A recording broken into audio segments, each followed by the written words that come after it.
Hi guys, it's me again, Albert Tigas. Welcome back to another episode of my vlog. For today's video, gagawa po tayo ng Oreo chocolate cake without oven po. This one, charan! Ayan po, this one guys. So ayun po, gagamit po tayo nito ng 6 pieces of Oreo chocolate biscuits.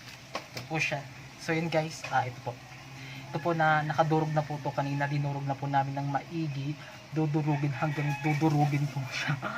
Para maging clear tsaka magandang smooth yung paggagawa niya. So ayun guys, explain ko lang yung mga ingredients sa paggawa nito. So the second one, kailangan natin ng 1 cup of fresh milk. Ayan po, kung nakikita nyo sa mga screen nyo, ito po guys. Ayan, ayan po. The third one is kailangan natin ng 3/4 of sugar, 3/4 cup of sugar. Kasi wala kaming white sugar, ang ginamit ko lang yung brown sugar. Kung meron naman po kayong white sugar sa bahay nyo, syempre yun yung gamitin. So napakadali lang po itong gawin kasi ang ingredients nito na konti lang, sugar and then fresh milk tsaka egg lang po.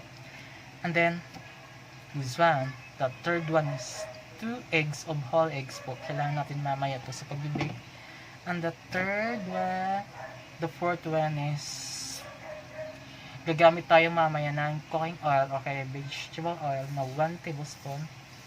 And then fourth one is salt.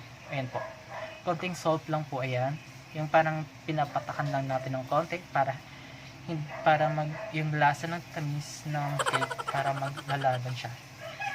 And then the fourth one is syempre yung vanilla natin para pangpatanggal ng langsa ng eggs natin.